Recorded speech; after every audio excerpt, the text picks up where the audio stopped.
perigo do centro da cidade?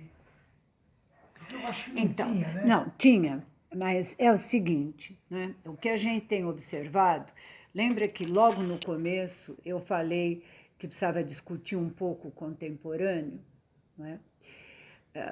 Com essa história de prazer, né, de mundo hedonista, de todo mundo ser feliz, os pais, o que eu fico muito assustada é que os pais chegam para a gente e dizem assim: para mim não tenho problema nenhum com meu filho, quero que ele seja feliz.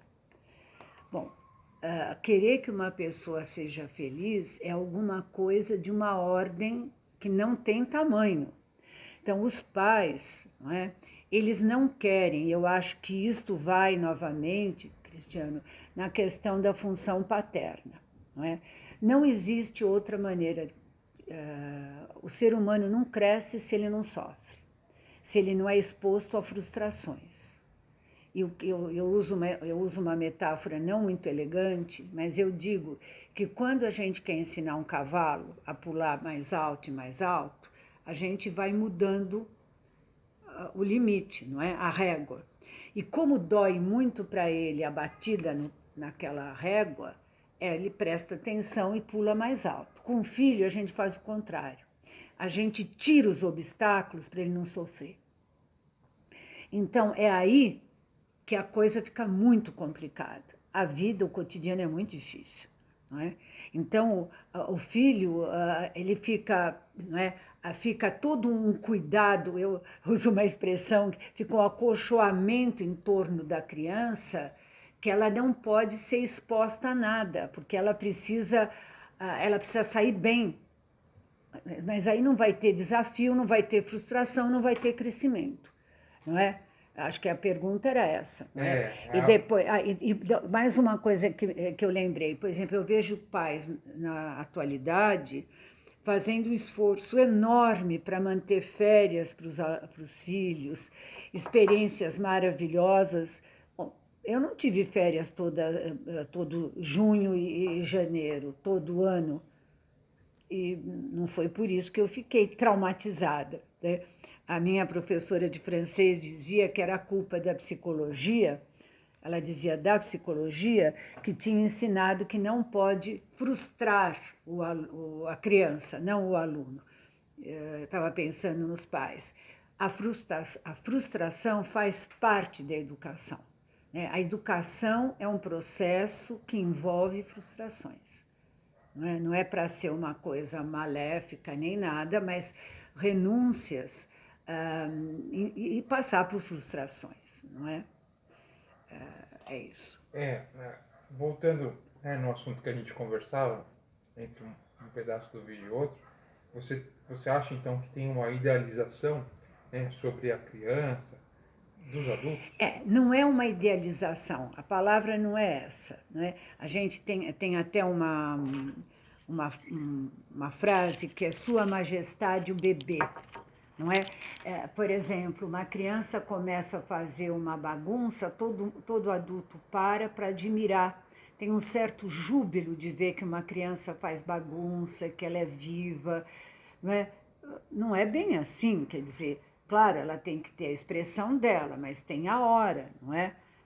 Para ter a expressão. Não é uma idealização, é uma supervalorização da criança, a tal coisa lá, Sua Majestade, o bebê, e também do adolescente, não é? Do adolescente que tem assim uma preocupação de traumatizar, né? Eu sempre falo, pai é pai, pai é mais do que amigo. Se é amigo, a criança não tem pai, né?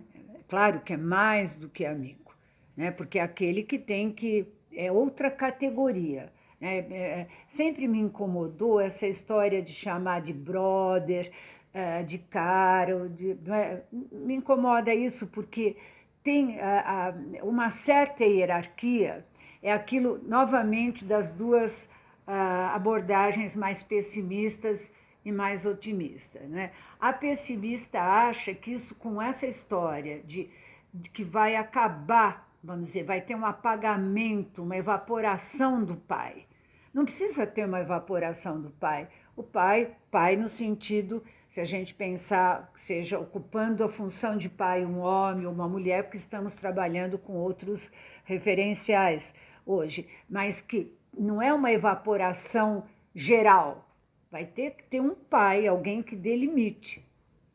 Não é? Mas não é uma idealização, é uma valorização excessiva. Valorização. Porque cada macaco tem que ficar no seu galho. A gente brinca que tem o galho do pai e da mãe, o galho do pai, dos filhos, tem galhos. Então, tem que ter uma hierarquia. Não precisa, porque, por exemplo, a crítica que recai da turma mais pessimista sobre isso é que se cai a hierarquia, não vai ter mais respeito. Não precisa ser uma coisa dessa ordem, mas precisa ter uma hierarquia, entende? Não, eu lembro sempre da frase, acho que é do Quatrilho, que diz: a família não é uma democracia. A família não é uma democracia. Não é que todo mundo tem direitos iguais. Não é. Entendi. Rose, ó, tem outra pergunta aqui que eu acho importante, né, para essa primeira conversa. É assim, a diferença entre psicologia e psicanálise, né?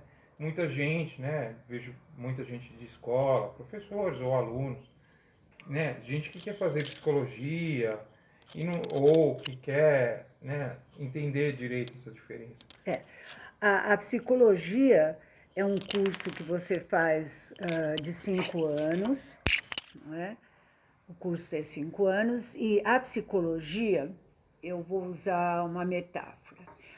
A psicologia, ela é mais ligada ao ajustamento, a uma questão de ajustamento, de adaptação.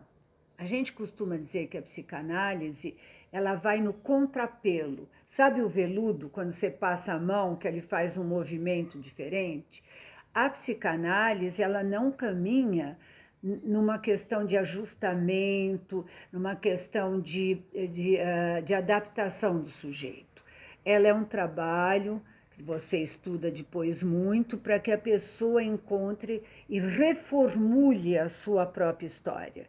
Não é? Reescreva a sua própria história, porque a gente vai ouvindo desde que nasce coisas e vão falando coisas para a gente vai formando uma ideia da gente.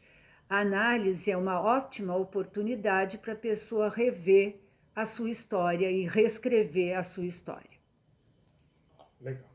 Rose, ó, tem outra pergunta aqui que eu acho que pra gente, que eu sou professor, né, em escola a gente está vivendo uma situação inédita, né, de ter alunos que estão saindo de um período de reclusão social, né, de não ter contato, assim.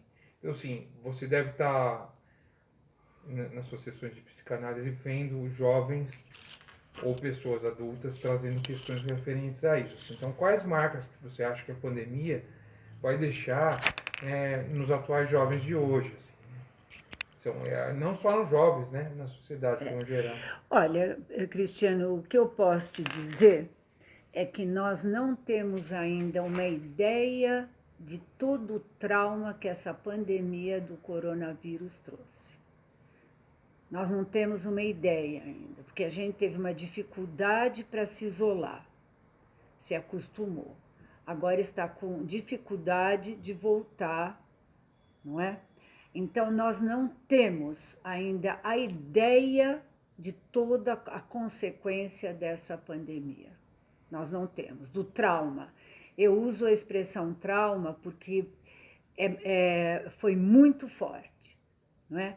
Porque ela levou no começo uma ideia de que a gente não sabia o que era, a gente estava preparado para 2 dias, ficou 2 anos, sei lá, 2 anos, nem sei, até esqueço.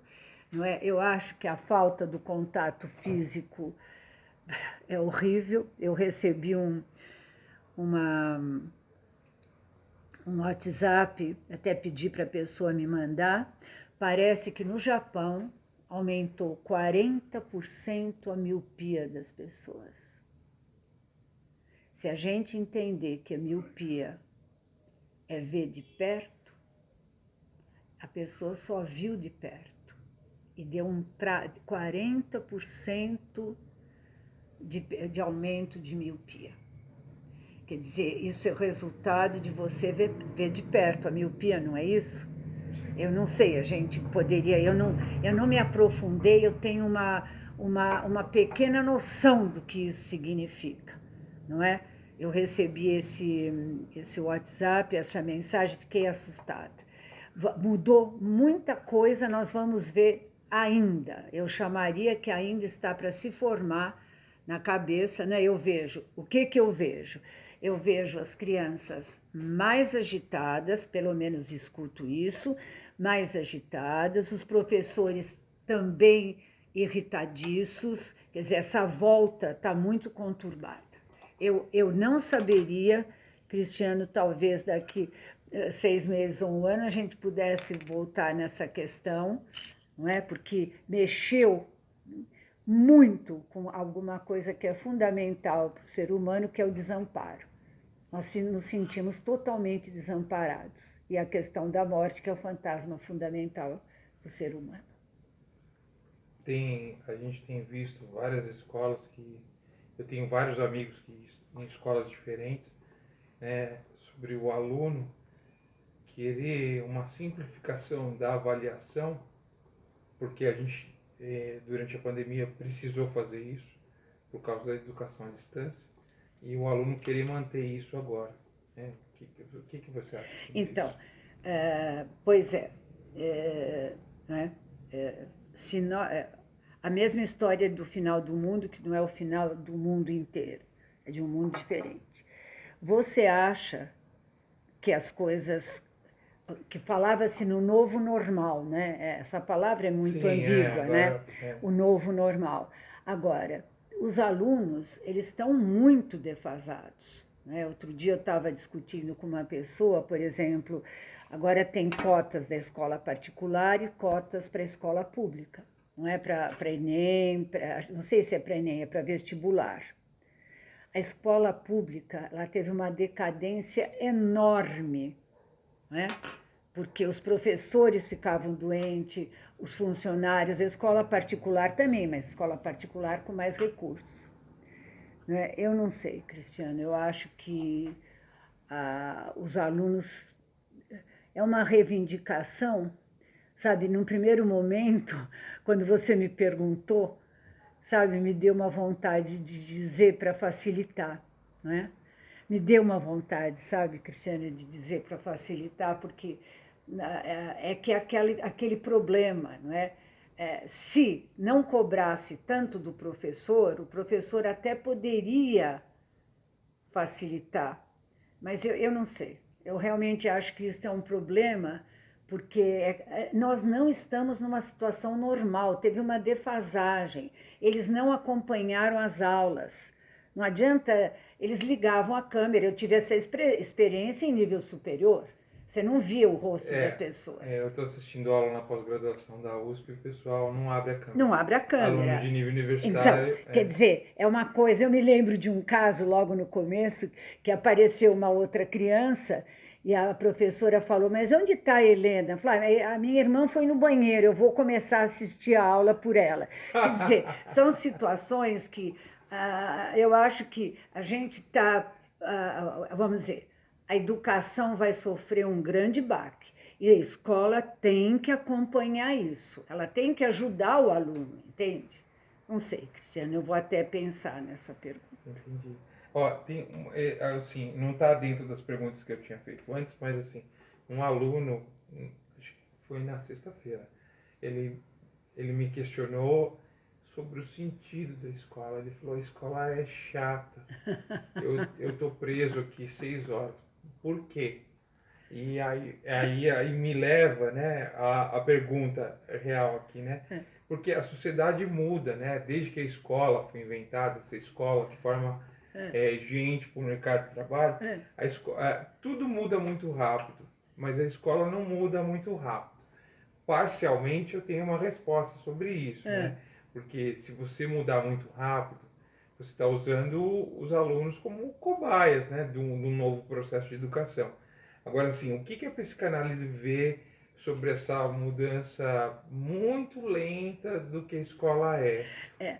Cristiano, é assim, eu não sei a psicanálise. Eu fico com muita pena quando eu ouço. Hoje até estava falando com uma pessoa e ela lembrou uma brincadeira. O que é o mais gostoso na escola? Ela me mandou e era assim, nada. Nada era gostoso na escola. Não é a psicanálise. Eu, por exemplo, ir para a escola para mim foi alguma coisa muito significativa. Se eu pudesse dizer hoje assim, aquilo que para mim foi mais maravilhoso foi ver uma coisa e ver o que estava escrito. Para mim isso foi de uma alegria enorme. Então eu fico muito triste, Cristiano, quando alguém me diz que não gosta da escola. Porque eu acho que a escola traz o laço social. Não é? Claro que eu vou falar uma coisa, não se sustenta, porque quando alguém me diz, mas por que eu tenho que estudar isso se eu não vou estudar nada depois com relação a isso? E eu uso sempre uma expressão que é o seguinte, para aprimorar o espírito. Claro que eles não entendem, também não significa, não sei o que seria isso, aprimorar o espírito, mas eu acho que, para mim, é uma pena quando eu vejo uma criança que não gosta de ir para a escola, não é? Eu realmente acho uma pena, porque a escola é divertido, tem os amigos, essa história de talvez se eu tivesse sido uma má aluna, eu saberia melhor responder isso, não é, Cristiano? Mas eu acho que é muito bom você aprender. A gente fala que tem essa... o Freud fala na pulsão, pulsão, eu esqueço, não é pulsão, é um desejo de aprender. Né? E isto nem todos podem ter, mas a escola precisaria despertar isso, entende? Eu acho que, claro, ficar 4 horas sentado não deve ser agradável mesmo, mas não sei. Eu acho que é uma pena. A psicanálise eu não sei, e eu acho que essa vontade de aprender, não é? Essa vontade de saber, tem a ver com a curiosidade, né? Que no fundo seria uma parte libidinal direcionada para a escola, né? O desejo de aprender mesmo, uma ânsia no aprendizado. Esse caso é pontual, às vezes eu vejo coisas assim, mas o que eu tenho visto com relação aos alunos voltarem para a escola... Eles gostaram? Não, eles têm uma alegria, né? Nem que seja uma alegria ruidosa. Não, eles estão pelos corredores da escola, eles estão felizes de estarem juntos, né? E tem uma alegria de poder ter convívio social, de poder ver o professor, de conversar com a gente pessoalmente, né? Mas tem um questionamento latente sobre o sentido, né? Eu acho que ter ficado em casa e voltado gerou um questionamento. Sobre, né? O que se faz na escola? Sobre o sentido da escola. Qual que é o sentido da escola? Será que a escola vai colocar eles no mercado de trabalho? Será que a escola vai fazer eles felizes? Então, mas, Cristiano, é isso que eu acho, né? Eu acho que claro, uma escola que só se preocupa com o conteúdo, mas não é só para trabalhar, para ter um emprego, e não é nem só para ser feliz também. Entende? Talvez tenha que se pensar uma escola de outra maneira. É isso que eu também não sei como seria. Pensando no que o Valério falou, né, da escola, que ele viu na série, né? Tem muitas escolas, né? E assim, aí tem também isso, né, da escola da periferia, que tem uma função, e existem outras escolas para quem tem um poder aquisitivo maior, que talvez seja para formar alguém criativo, né? E às vezes o aluno pergunta, né? Mas por que da escola? Por que eu tenho que usar uniforme? Por que eu tenho que obedecer regra? E assim, eu acho isso natural do jovem, né? Ele está questionando as coisas que ele está fazendo. E eu acho que a juventude tem isso, né? O Freud tem um texto, Cristiano, de 1929, que chama O Mal-Estar na Civilização. É um texto que eu acho brilhante, maravilhoso, porque ele diz, né, que você paga um preço por estar na sociedade. O mal-estar que a sociedade produz é que você precisa renunciar a algumas coisas. Você perde coisas, mas você ganha a pertença e a coletividade.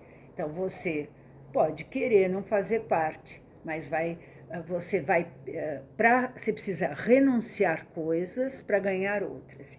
Isto é uma lição que eu acho importante para o aluno. Você não ganha tudo, né? E outra coisa que eu gosto de falar sempre, que os alunos não têm muita ideia, também na escola e também nas casas. Eles têm que obedecer à escola, obedecer os pais, porque também a escola e também os pais estão submetidos a uma ordem maior, não é? Quer dizer, a escola, ela está submetida a uma ordem maior. Você também não pode fazer tudo, como o professor não pode fazer tudo o que quer. Quer dizer, eu acho que essa renúncia que viver em sociedade traz é muito importante de explicar para os alunos. Quer dizer, você vai criticar a escola? Vai criticar o que seu pai falou, mas seu pai também tem que obedecer a ordem e a escola também. Essa ideia da coletividade, eu acho que a ideia da pertença, senão você fica isolado num tal lugar lá, sozinho, não é? Não sei se é isso. Eu acho que essa nossa conversa vai gerar boas conversas com os alunos. Assim. Muito bom, Cristiano. Posso fazer outra pergunta? Pode. Vamos lá. Ó, isso para mim, né, e para muita gente que eu conheço, é importante demais. Assim. Como você acha que as tecnologias, né, as redes sociais, elas mudam o comportamento ou moldam o comportamento dos jovens, né? O que você acha sobre redes sociais, jovens e educação de forma geral? Eu acho, Cristiano, que é sempre aquela história que não pode se ficar nos extremos, não é? Eu acho que você não pode criar uma criança sem estar participando disso tudo. No entanto, você vai encontrar certas pessoas que se isolam nessas tecnologias, não é? Se isolam e isto corta todo o laço social, que eu acho complicado, não é? Por outro lado, também, eu me lembro que cada vez que é feita uma pergunta dessas, eu me lembro que na época que as minhas filhas eram pequenas, tinha a questão da televisão. E elas estudavam numa escola que demonizava a televisão, né? Acontece que a televisão existe, não é? Ela tem naquela época, não é, gente? Tinha 1000 defeitos, mas ela tinha algumas outras coisas também. Então, eu acho que a gente precisa da tecnologia, não é? Precisa da tecnologia para muitas coisas. E você tem que usar a tecnologia como um instrumento a seu favor, não como... Mas acontece com os jovens que eles vão ser núcleo de complicação, que tem adolescente que passa a noite inteira, que as mães reclamam, porque eles não convivem com a família, enfim. Agora, é claro que vai mudar a subjetividade, não é? Uma coisa é o virtual, outra coisa é o real. Vai trazer modificações na subjetividade. Mas, Cristiano, o que nós vamos fazer? Segurar como mal e segurou os raios solares para a mãe ficar trabalhando o dia inteiro e não ter a noite? Não. Paciência. A gente vai ter que conviver com isso. Eu me lembro que tinha uma frase no meu tempo. Quer dizer, eu já tenho 74 anos, então, quando eu tinha 15, que dizia que o Brasil e o Roberto Marinho eram responsáveis por todos os males do mundo. Quer dizer, então, realmente, isso aí é uma frase interessante, porque você tem de usar a televisão ou as tecnologias de acordo com... De modo a que elas te favoreçam. E não... Agora, alienantes, de uma maneira alienante, não é? Numa maneira, como tudo na vida, não é? Por exemplo, eu me lembro bem dessa discussão da televisão. A gente tinha programas, tinha até, se trabalhou para tirar a feiticeira do ar, que era às 5 horas, porque ela fazia depilação nos rapazes, às 5 horas da tarde, o Gugu, que dava, no domingo, as meninas tomavam banho na banheira, pulavam o sabonete. Eu posso dizer que eu tenho orgulho de ser filho de uma pessoa que andava no Jardim América colhendo assinaturas das senhoras católicas para tirar a Virgínia Lani do ar. Justamente, porque... Você imagina. Quer dizer, Por são quê? Porque coisas... ela parecia de maiô, exuberante. Quer exuberante. dizer, é aquela posição sempre, né? Não vamos transformar num demônio isso, porque aí depois fica insuportável a convivência. Tem que ter... eu sempre volto na questão do justo termo kantiano. É difícil. O justo termo é muito difícil, mas a gente trabalha com isso, porque, você entende? O que para mim foi eu não sabia mexer, aprendi a mexer, me desenvolvi, foi ótimo. Agora, um menino que não toma banho, fica só vendo a noite inteira, não estuda nem nada, aí são sempre os extremos. Rose, ó, tem outra pergunta, essa aqui é uma fórmula para a gente, ó. Para a gente, eu digo eu, professor e os meus amigos, ó, são professores também. Tá. O que você acha que os professores deveriam fazer para conseguir educar os jovens de hoje, né? Porque a gente chega em aula competindo com Netflix, com YouTube, com Instagram, que isso tudo é muito mais legal do que uma pessoa de meia idade ou idosa falando para um grupo de 20, 30 alunos, né? Olha, Cristiano, eu acho... É verdade. Eu me lembro quando eu comecei a dar aula, eu tinha 18 anos, eu tenho 72 para 73, e eu me lembro que tudo que eu levasse para aquelas crianças era uma verdadeira maravilha. Eu levava assim, eles eram tão desprovidos de tantas coisas que eles ficavam encantados. Eu acho que a gente hoje tem isso mesmo. Eu lembro de que recebi uma brincadeira que a professora queria ensinar, acho que uns tempos dos verbos, e ela arranjou uma música, ela começou a dançar como se fosse um samba, não é? Olha, Cristiano, assim, estou pensando em você, em alguns seus amigos que eu conheço. Cada um continue acreditando no que acredita. E trabalhe, seja um educador. Porque eu acho assim, se você tem pessoas que não podem ser professores e ele se mantém por conta do dinheiro. Ele precisa trabalhar quando ele acha que ele pode transmitir alguma coisa. Eu acho que a questão da transmissão é importantíssima. Já falei do Piaget lá atrás. Então, quer dizer, você acredita que você pode transmitir coisas, você é alguém mais velho que pode transmitir para gerações que veem outras coisas. Não, eu acho assim, né? Não precisa, eu brincava com uma expressão de se fazer macaco de circo para poder captar o interesse, né? Eu acho que o professor, ele precisa ser alguém autêntico. Se ele é autêntico e ele acredita no saber dele, no que ele está ensinando, os alunos vão se interessar. Você mesmo me conta coisas, Cristiano, que você gosta tanto de certas coisas, que quando você conta, os alunos se interessam, entende? Tem que passar pelo ser autêntico que o professor é. Se ele está lá só para passar a matéria, ele não vai conseguir. E claro que a tecnologia, claro que você, como professor, precisou, eu vejo, a gente conversa, você faz isso é interessante falar, né? Você não dá geografia só, você dá um apanhado geral sobre muitas coisas, põe num contexto.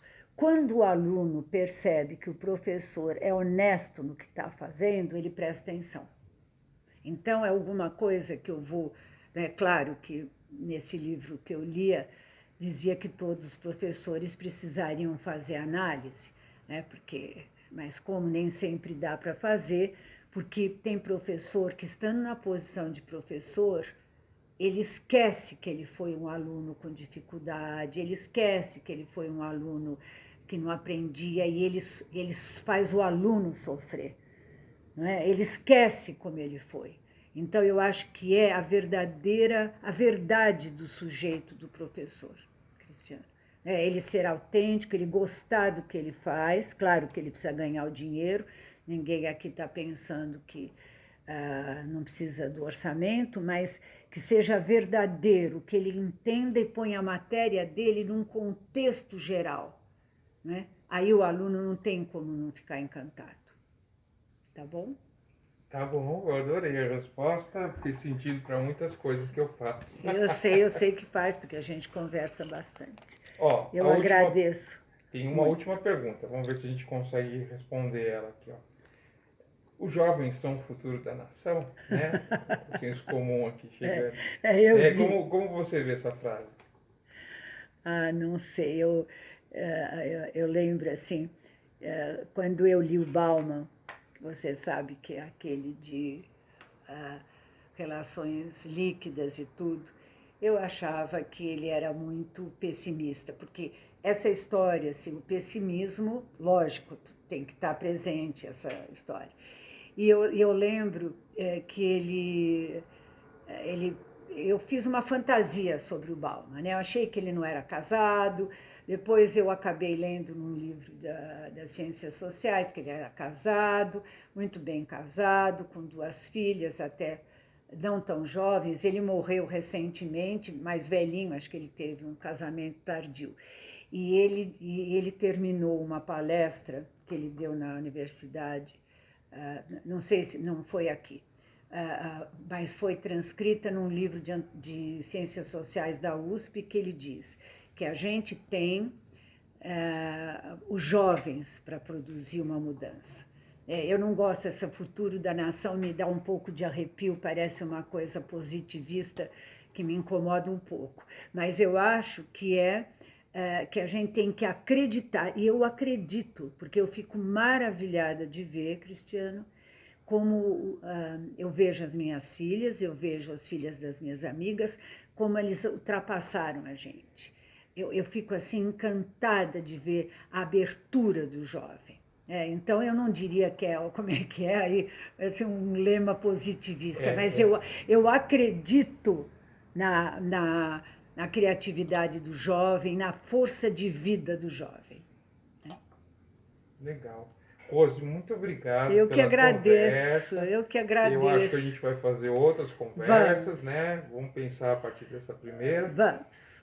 Eu agradeço. Eu que agradeço. O carinho de você conversar comigo então, e gravar. Eu que agradeço, porque são coisas, como eu falo, eu acho que na origem, eu fui na origem professora, e essa questão de transmitir, porque uma coisa que a gente transmite, né? Sempre pensei isso, sabe, Cristiano, que faz relação com o que eu falei do professor. A gente tem que transmitir o desejo. E o desejo não às vezes nem sempre dá para falar, mas você tem que transmitir essa força de vida. Né? É isso, que a transmissão inclui essa força da vida, que é Eros, a pulsão de vida. Paixão, talvez? Paixão no sentido amplo. Legal. Rose, muito obrigado. Eu que agradeço.